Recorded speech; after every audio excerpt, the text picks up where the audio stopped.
you'd like to follow along, our scripture reading this morning is going to be Romans 12, verses 3 through 8. Romans 12, verses 3 through 8.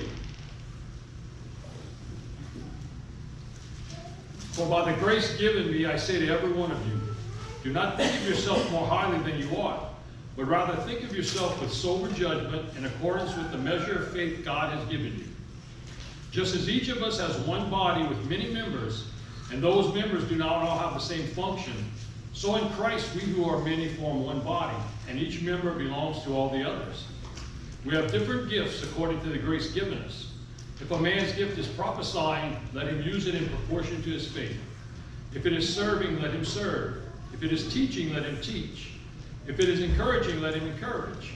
If it is contributing to the needs of others, let him give generously. If it is leadership, let him govern diligently. If it is showing mercy, let him do it cheerfully.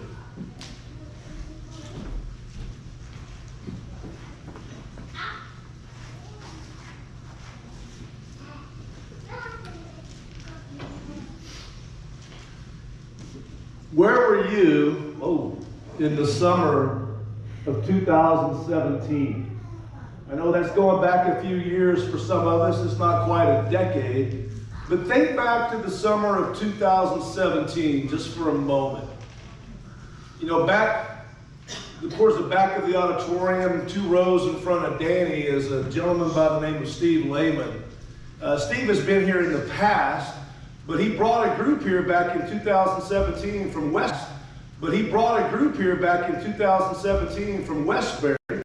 And they came over along with our teenagers and adults and painted the annex that summer. And then now he's here with a group of adults from the Memorial Church of Christ there in Houston. They came over and helped serve food and everything yesterday over in the Gumbo Cook-Off area.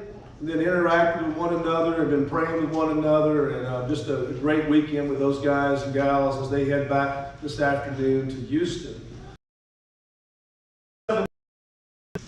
At El Capitan, there were men and women and all over the world descending on that place because a gentleman by the name of Alex was climbing that 6 climbing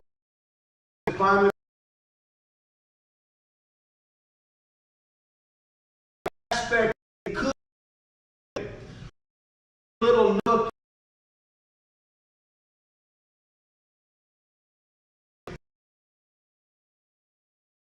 Okay.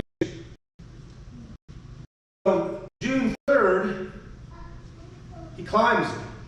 These are some of the things he said after he climbed the mountain. He said, I had also created lists and notes with climbing hoist in my training book and my phone. So as he's climbing it, he's hoisting and locking himself on the down spots are. He said just how far he had to reach, which leg to go up with first, which hand to go with. He says because climbing a 1,000-meter wall from the ground to the summit is pretty complicated, and he's going to do it without ropes. That's what free solo means. He's going to climb from the top to the bottom of El Capitan, grabbing a hold of finger holds like this, not much wider than your fingernails are. He said he spent several hours alone in his bus, going through the climbing passages over and over again in my head. Why? Because failure in climbing free solo means death. Now, there's a lot of people who like to do a lot of different things for an adrenaline rush. That's not one for me. It might be for you. But here's a guy who was going to do whatever it took to put his skill and his effort to the test.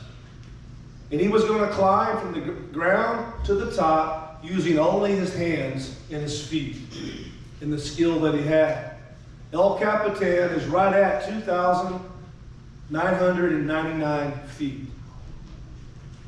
That's a picture of him making the climb in one of the areas where he can put his hands in and lock himself in. I get nervous going up a ladder changing the light in this building, much less going up and doing this, right? Maybe you can relate. Maybe you can relate to what it must be like. But here's the thing. He has to be so totally focused. One miscalculation, one hiccup, one burp, one indigestion, and he's going to die. He has to be completely and totally focused, using every ounce of energy, every thought that he has, going through his mind over the image that he has painted in his mind with all of the practice climbs to do it just right.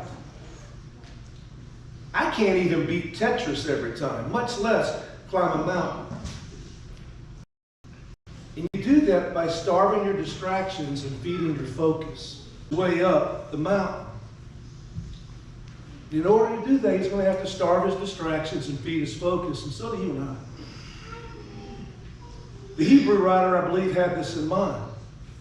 The writer of Hebrews, we've been studying this for several weeks now. In Hebrews chapter 3, verse 1, he says, "Therefore, holy brothers and sisters, who share in the heavenly calling, fix your thoughts on Jesus, whom we acknowledge as our apostle and priest, high priest." And we looked at this last week and we talked about it.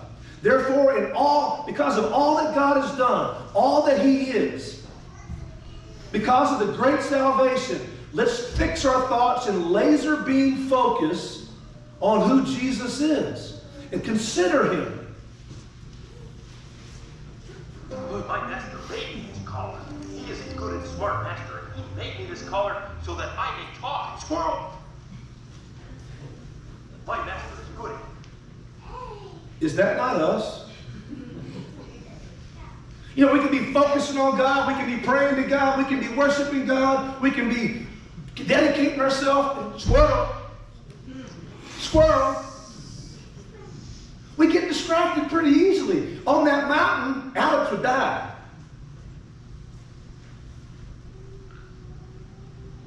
Without Jesus, we die. Death becomes a final separation between us and God without Jesus. That salvation that is ours is a great salvation. We need to focus on who Jesus is.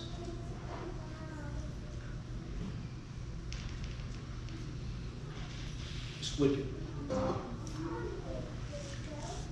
This morning I want you to consider, we talked about it last week, and you're going to see a subtle transition. Consider Jesus and focus on him. I asked you last week to think about and to go out in the community, go out in your homes, go in your schools, your workplaces, in your family, and think about, contemplate how you might glorify God through your life. Intentionally. How you might focus on him each day of your life. But then squirrel, start off good. Can you relate? I mean, that's not just with Jesus, that's with everything. But there's something about a man climbing a mountain on a sheer face that tells me it's possible, when I know the stakes, to stay focused. When I realize the stakes, I can't afford to say, squirrel, which means I have to discipline myself and prepare myself. And even then, like the Apostle Peter and many before, I will say, squirrel. But as we focus on him, as we focus on Jesus, I'm reminded from Luke chapter 10, beginning in verse 38, as Jesus and his disciples were on their way, he came to a village where a woman named Martha opened up her home to him. We're familiar with this story. She had a sister called Mary who sat at the Lord's feet listening to what he said. This idea here is the same thing as the Apostle Paul sitting at the feet of Gamaliel. But Martha was distracted by all the preparations that had to be made. She came to him and asked, Lord, don't you care that my sister has left me to do the work by myself? Tell her to help me. We all know, we're familiar, most of us are familiar with this story. It makes sense. A woman in that culture ought to be helping and serving to make their guests feel welcome, to make their guests feel seen. This is not. She's cleaning the house. She's trying to serve, making sure they have enough wine, making sure they have enough bread, making sure they have enough food to eat, and that her guests are lifted up and honored. She's focused, but on the wrong thing. Jesus says, but few things are needed. Indeed, only one. Mary has chosen. She's focused on what is better. And it will not be taken from her. Mary is focused on Jesus. She's focused on Yahweh. She's focused on God. She's looking at him. She's learning from him. She's close to him. Martha's in the same room, but she's not focused on God. We have to starve our distractions and feed our focus. We deal with it every day, in every place we go, every way you can imagine, with staying focused. So how do we do it? And this is where I wanted to pick up from last week, because I think the how is important. If it was easy, we'd all be doing it. So how do I starve my distractions, feed my focus? Let's ask the writer of Hebrews again. Let's go to Hebrews 12, 1 and 2. He says, therefore, this is after chapter 11, after the first 11 chapters of Hebrews, and he's been laying out who Jesus is. And now he's saying, because of who Jesus is, because of what you've learned, because of the crowd of witness around us who has seen and honored and humbled themselves to the Father, since we are surrounded by such a great cloud of witness, let's throw off everything that hinders and the sin that so easily entangles. And that word there really means distracts. And let us run with the perseverance the race marked out for us, fixing our eyes on Jesus, the pioneer and perfecter of our faith. For the joy set before him endured the cross, scorning its shame, and sat down at the right hand of the throne of God. Consider him who endured such opposition from sinners, so that you will not grow weary and lose heart. Chapter 3, he says, consider Jesus. Focus on him. He's coming back around in chapter 12 saying, fix your eyes on him. Consider him. So how do I starve distractions and feed my focus? I've got to ask myself some hard questions. I don't need to ask you. You don't need to ask me. We need to ask ourselves some hard questions. And we need to make individually sometimes some hard decisions. David in Psalm 139 says this, search me, God, and know my heart. Test me and know my anxious thoughts. Can you relate to having anxious thoughts? What do you think? You think when he was climbing that sheer face of El Capitan, you think he had some anxious thoughts? You think he could feel every single heartbeat, every pump of blood going through his body? See if there is any offensive way in me, and lead me in the way everlasting. What God might remove from our life, or what God might add to our life that we weren't ready to give up or lose. There was some honesty there. But David is at a place in his life, and this is so cool, because we're to focus on Jesus, right? The author and perfecter of our faith. And David is considered what? A man after God's own heart. And we know that he was not perfect. He was made perfect through what Jesus did. He knows what it is to stray. He knows what it is to struggle. He knows what it is to get entangled in sin and have his race messed up. And so God, through David, in a sense, has given us a snapshot to say, you know what, God, I know in my heart, I need to be tested. Know my anxious thoughts. Help me to know them.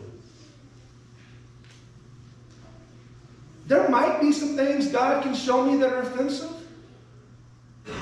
There are, but the Hebrew writer would also tell me when I'm in God's Word, it divides bone and marrow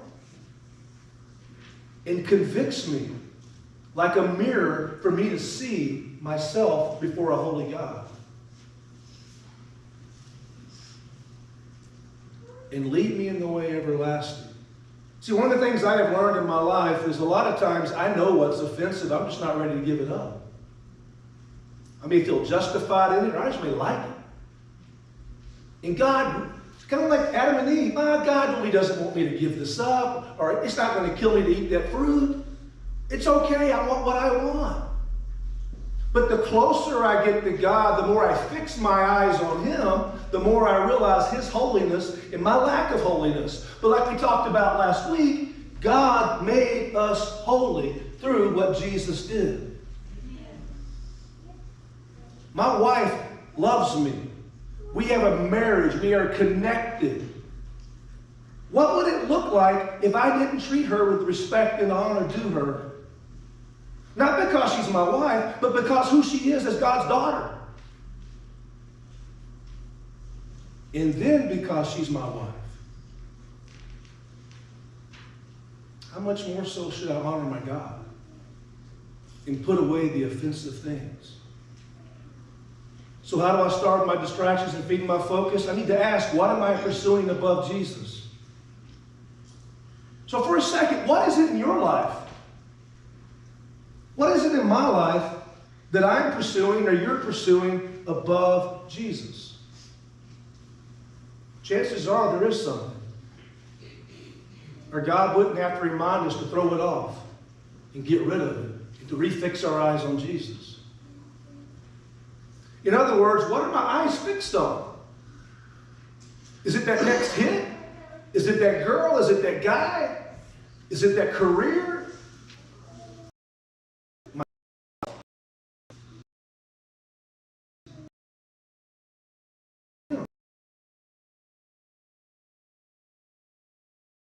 I'm sure they fix not by how much scripture I know. Because Jesus said the scripture in them have life. But He's the one we have life in. The scriptures point to Him. So I know that my eyes are fixed on Jesus by what I do, not what I know. And I need to I promise you, you already do this. I already do it. When you get in the car, you're going to be driving and look.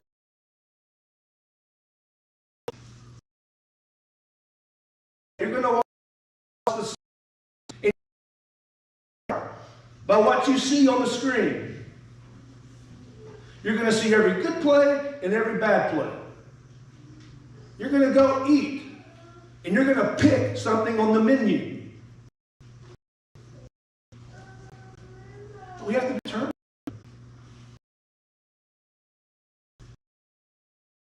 One thing, Lord.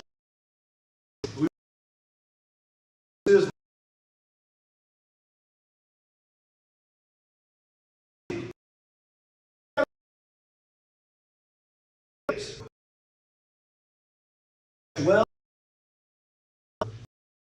we're going to ask the Lord's chapter. Because God, Jesus, is the son over the house. He built the house. Moses was a servant in the house. We'll talk about that next week. That I may join the house of the Lord, the beauty of it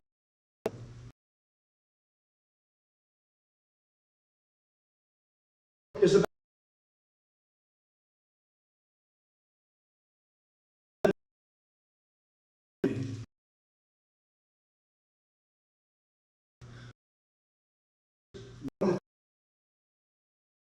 looking at eternal things for the here. I want to look forever. I want to look at the end. It's the end goal. So how do I discard my distractions and feed my focus? I need to ask, what's hindering my pursuit of Jesus? So just for a second, what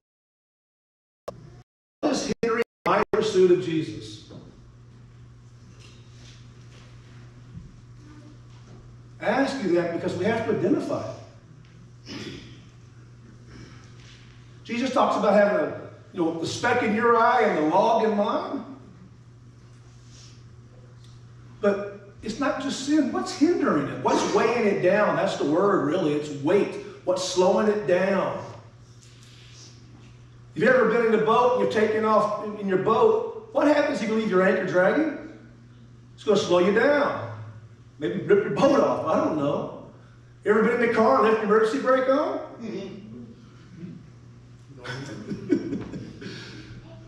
We have to identify what is getting in the way. What is slowing it down? Because here's the thing, we can't blame everybody else. Can't. It's my walk with God. It's your walk with God. And Daniel, even in the lion's den, worshiped God. So you have to identify it, you have to name it, call it for what it is. You're taking ownership in this. It goes from theory and what ifs and couldas and all this stuff and just somebody else's stuff to making it, this is what's getting in the way of me in my walk with God. I'm naming it. Then I got to place it in the proper place. Here's why. I pursue my wife. If I don't pursue my wife, my relationship with my wife's going to suffer. So that's not a bad thing. There are some things I can pursue that aren't good. But she's my wife, she's not God. I have to pursue God first. And in pursuing God first, I become a better husband.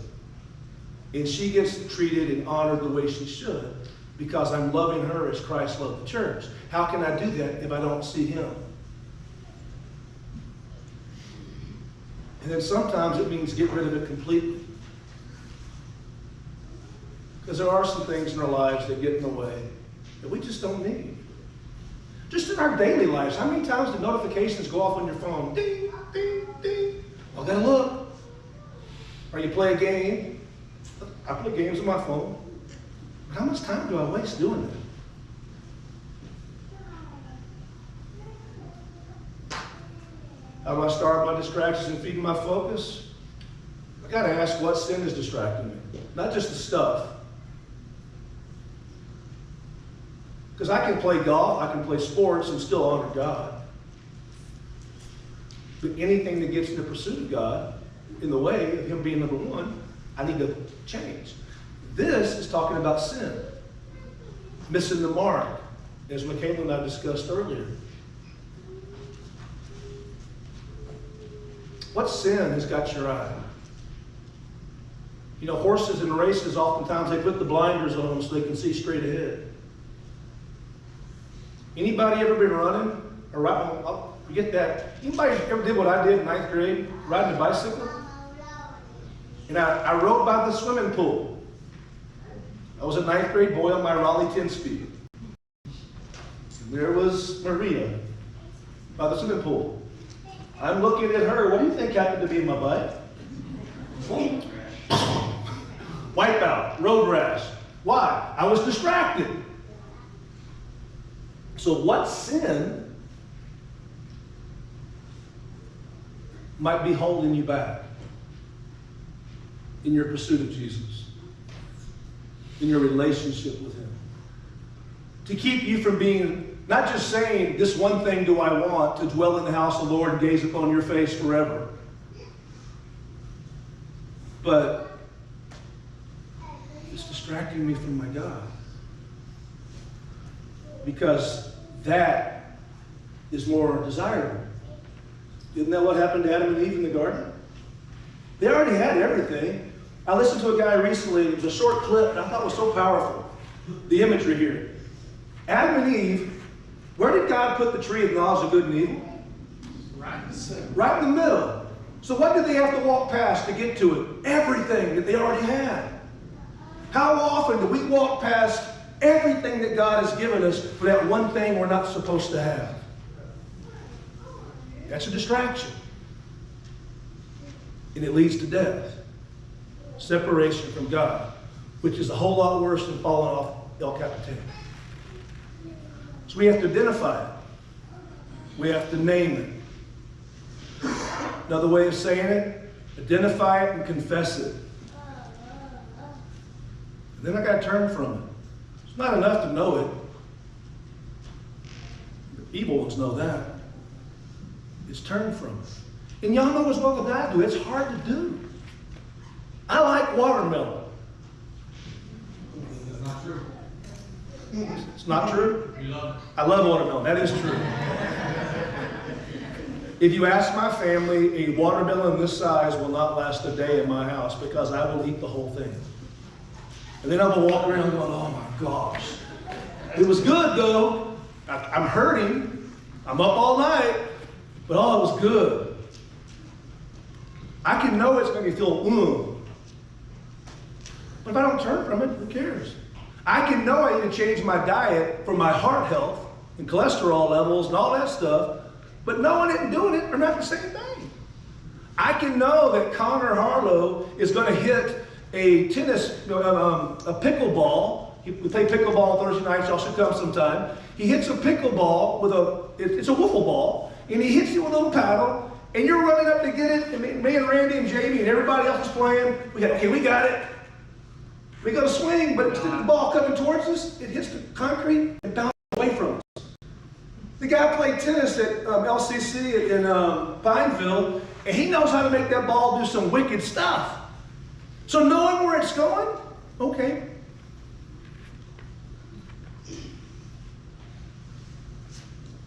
Just because it's where you think it's going to be, it's not always going to be there. And I got to tell you, we got to turn from it, guys. Otherwise, like the song by Kansas, we're just dust in the wind, or like the feather in Forrest Gump, wherever the wind takes us. That kind of life causes men to fall off of El Capitan.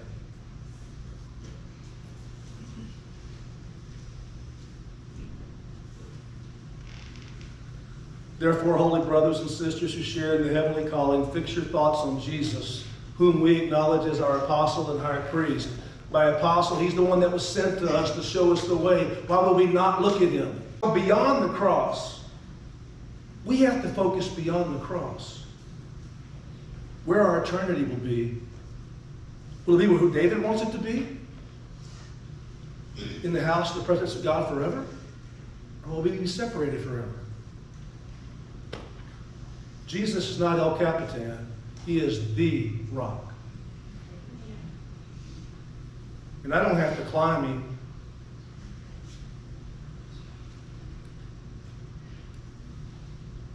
I stand on him. Because he is my solid rock. And when the storms of life come, whether it be the burying of a mother, the loss of a job, getting beaten pickleball, whatever it might be, I know that my footing, when the storm is over, is on solid ground, and I'll still be standing because I chose wisely. So the action step this week is this prayer. Before Wayne comes up to lead us in our closing song, or a song, I'm going to ask you to do something. No one's going to know how they are going to know. That's okay. Where you're sitting, I'm going to ask you to read this with me out loud. Only you will know whether you mean it or not.